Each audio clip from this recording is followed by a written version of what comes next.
जय हिंद दोस्तों। SCR zone का जो DB का जो शेड्यूल आया था उसमें ही आपको मेडिकल डिक्लेरेशन फॉर्मेट का एक फॉर्मेट दिया गया था जिसको आपको भर के घर से ही ले जाना है। अमूमन पहले जब DB और मेडिकल हुआ करता था तो वहाँ पे ही आपको भरने के लिए दिया जाता था मेडिकल के समय, लेकिन इस बार जो है ये आपको घर से ही भर के ले जाना है। चलिए इस फॉर्मेट यहाँ पे 3 फॉर्मेट दिया गया है, तीनों को भरते हैं और आपको बताते हैं कि कैसे कैसे भरना है। तो सबसे पहले यहाँ आपको अपना नाम लिख देना है, आपकी जो एज है एज लिख देना है, फिर आपके अपने पिताजी का नाम लिख देना है, फिर आपको यहाँ पे दो दो आइडेंटिफिकेशन मार्क बताना है। जैसे मैंने बताया है अ cut mark on right eyebrow और दूसरा मैंने लिखा है अ मॉल ऑन चेस्ट। उसके बाद आपको सिग्नेचर कर देना है और यहाँ पे ACHD या OPD या CHGRC जो लिखा है इस पर आपको कुछ नहीं करना। ये वहाँ पे जो मेडिकल कर्मचारी होंगे वो लोग अपना साइन करेंगे। उसी प्रकार नीचे में भी वही सेम चीज़ है, वहाँ भी ऊपर जिस तरह ऊपर वाले आपने भरा है उसी तरह इसको भी भर देना है। और इसके बाद फाइल जैसे फॉर्मेट में दूसरा में यहाँ पे पॉइंट नंबर 1 उसमें A और B है, पॉइंट नंबर 2, 3, 4, ठीक है। तो इसमें आपको सिंपली नो लिख देना है और इसमें भी नो कर देना है, बी में भी। और यहाँ पे जो पॉइंट नंबर 2 है इसमें लिखा गया है when were you last vaccinate. तो आपने जो कोविड-19 का जो वैक्सीनेशन फर्स्ट डोज या सेकंड डोज लिया था तो आपको सेकंड डोज अगर लिया है तो आपको सेकंड डोज का डेट लिख देना है, जो आप कोविन के ऐप से या covid.gov.in के जो वेबसाइट है वहाँ से आप देख के अपनी लास्ट वैक्सीनेशन की डेट लिख सकते हैं। और पॉइंट नंबर 3 में आपको नो लिखना है, फिर पॉइंट नंबर 4 में आपको फिर नो लिखना है और यहाँ पे लिखा है साइन इन माई प्रेजेंस। तो आपको ध्यान देना है, यहाँ पे आपको सिग्नेचर नहीं करना है, या जो मेडिकल एग्जामिनर जो होंगे उसके सामने ही आपको साइन करना है और LTI यानी कि लेफ्ट थंब इम्प्रेशन भी उनके सामने ही लगाना है। और यहाँ पे देख सकते हैं ये नोट जो लिखा हुआ है, candidate will be held responsible for the accuracy of the above statement. फिर आपको यहाँ पे मोबाइल नंबर देना और आपका ईमेल लिख देना है, ठीक है। और ये जो फॉर्मेट है इसका हिंदी में जो अनुवाद है वीडियो के अंत में आपको दे देंगे, आप वहाँ से देख के और अच्छे से समझ सकते हैं। तो तीसरे फॉर्मेट में बेसिकली आपको कुछ नहीं करना है, केवल आपको साइन कर देना है और लेफ्ट थंब जो आपका इंप्रेशन हो वो लगा देना है। तो ये भी आपको मेडिकल कर्मचारी जो एग्जामिनर होंगे उसके सामने ही करना है।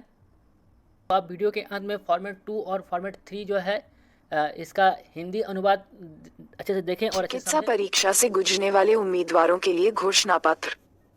1. क्या आपको कभी चेचक, आंतरायिक हुआ है या कोई अन्य बुखार, वृद्धि या दमन, ग्रंथियों का, खून का थूकना, दमा, हृदय रोग, फेफड़े के रोग, बेहोशी, दौरे? नहीं।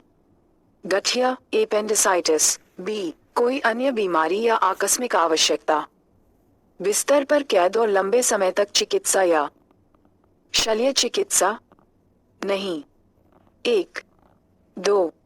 आपको आखिरी बार कब टीका लगाया गया था? क्या आप या आपका कोई निकट संबंधी उपभोग, कंठमाला, गाउट, दमा, दौरे, मिर्गी या पागलपन से पीड़ित है? क्या आपकी जांच हुई है और आप अयोग्य घोषित किए गए हैं? एक चिकित्सा अधिकारी द्वारा सरकारी सेवा के लिए मेडिकल बोर्ड पिछले 3 वर्षों के भीतर? नहीं। नहीं। मैं घोषणा करता हूं कि ऊपर दिए गए सभी उत्तर मेरी जानकारी और विश्वास के अनुसार सत्य और सही हैं। मैं सत्यनिष्ठा से ये भी पुष्टि करता हूं कि मुझे किसी भी कारण से विकलांगता प्रमाण पत्र, पेंशन प्राप्त नहीं हुआ है। A8. C. बीमारी या अन्य स्थिति में भी सत्यनिष्ठा से पुष्टि करता हूं कि मुझे कभी भी सिर में चोट नहीं लगी है और न ही कोई आंख लगी है। ऑपरेशन, न तो मैं किसी कॉन्टैक्ट लेंस का उपयोग करता हूं। मेरी उपस्थिति में साइन इन करें। रेलवे चिकित्सा परीक्षक के हस्ताक्षर। उम्मीदवार के हस्ताक्षर, LTI। पद। Note A. उपरोक्त कथन की सटीकता के लिए उम्मीदवार को जिम्मेदार ठहराया जाएगा।